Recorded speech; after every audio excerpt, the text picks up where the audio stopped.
আমি জনগণের মন জয় করতে পেরেছি। জনগণ আমাকে মনোনয়ন দিয়েছে।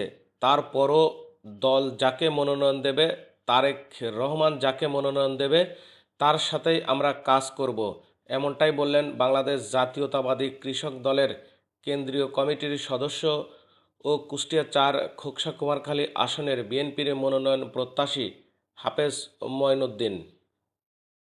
তিনি গতকাল শনিবার বিকেলে বনগ্রাম, একতারপুর ও খোকসার বিভিন্ন হাট বাজারে গিয়ে বিএনপির ভারপ্রাপ্ত চেয়ারম্যান তারেক রহমান কর্তৃক ঘোষিত রাষ্ট্র কাঠামো মেরামতের ৩১ দফা কর্মসূচি বাস্তবায়নের লক্ষ্যে ৫ শতাধিক মোটরসাইকেল শোভাযাত্রা নিয়ে ব্যাপক গণসংযোগ, লিফলেট বিতরণ সহ শুভেচ্ছা বিনিময় ও মানুষের দ্বারে দ্বারে গিয়ে ৩১ দফা দাবির কারণ ও গুরুত্ব তুলে ধরেন। বৃষ্টিকে উপেক্ষা করে বিভিন্ন রং বেরঙের ব্যানার ফেস্টুন নিয়ে উপস্থিত হন দলীয় নেতাকর্মীরা। সালাম পৌঁছায় দেওয়ার জন্য আসছি, ঠিক আছে?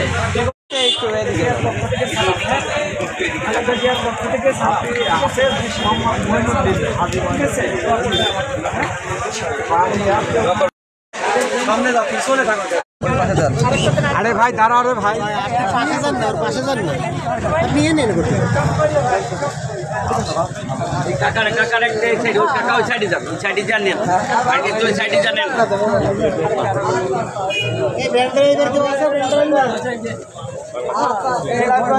সামনে যাবে।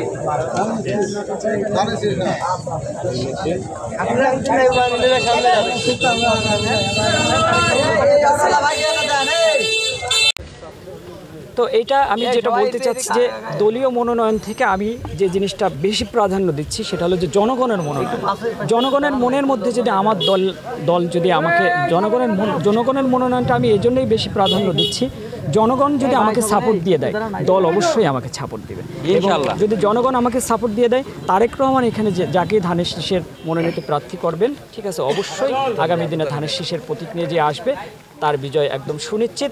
এবং এছাড়াও আমি যে জিনিসটা বলতে চাই সেটা হলো যে আপনাদের মাধ্যমে আমি সুস্পষ্ট মেসেজ দিতে চাই, আমাদের দল থেকে যাকেই মনোনয়ন দেওয়া হোক না কেন, আমরা একদম সবাই মিলে কাঁধে কাঁধ মিলে আমরা সেই প্রার্থীকেই আমরা ইনশাল্লাহ বিজয়ী করব।